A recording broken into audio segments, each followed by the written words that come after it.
No Sun to Worship is a stealth game created by Merlino Games, which takes very heavy inspiration from classic stealth games. Although if you know anything about the history of stealth games, then just by looking at the very first image of the game, you can probably tell what the main influence is, that being the early Splinter Cells. Now, I'll be honest, I haven't played all the Splinter Cell games, but I have played the first one and Chaos Theory, both of which I very much enjoyed, and I have also played a lot of other early stealth games, so I'm always happy to see indie devs revisit these retro games instead of making another boomer shooter. The moment-to-moment gameplay is the part of the game most similar to Splinter Cell, although stripped down to its bare essentials. You can stealth kill enemies from behind or headshot them if they're not wearing a helmet. You've got a silenced pistol, very good for headshots, and a machine gun, better for when you need to fight your way out after being seen. You also need to worry about light and sound. If you're in brighter light, as indicated by this bar, then enemies will have an easier time detecting you, and if you're making a lot of noise by moving around a lot, they'll hear you. Much like in Splinter Cell, if you're in a bright room, you can shoot out the lights, helping you stay in shadows.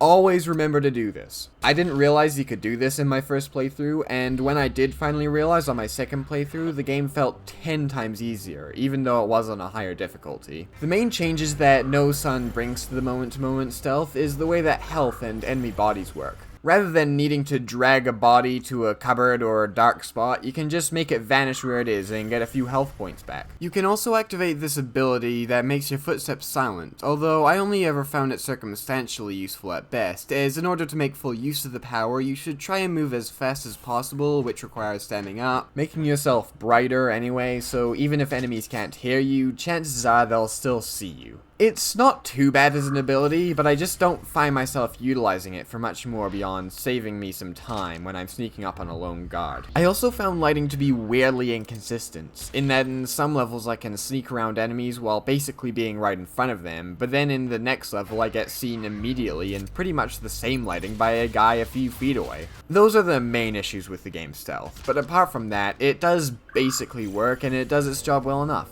It's satisfying, fast, and mostly consistent. When we look more at the overall structure of the game, however, we see a bit of a shift. While the gameplay is mostly inspired by Splinter Cell, we can see many more inspirations than just that in other places. Your ultimate goal in each level is to kill each of these prisoners, making you travel across the map to find them. This works well with the level design, which twists and connects in on itself in interesting ways, giving you the chance to learn the level and find the best route through it. This, combined with the fact that dying means you have to start the level over, means that you end up developing a much stronger connection with the level than you would in most linear games like Splinter Cell. It reminded me more of the early Thief games. My main complaint about the game, though, is that it is very minimalistic in all aspects. The gameplay, while satisfying, is shallow. The visuals look nice and capture a PS1/PS2 era feel, but are ultimately just used to render samey, glowing hallways. And the story, which is probably really deep and profound, basically boils down to a cutscene of a guy saying some cryptic shit at the start of the game,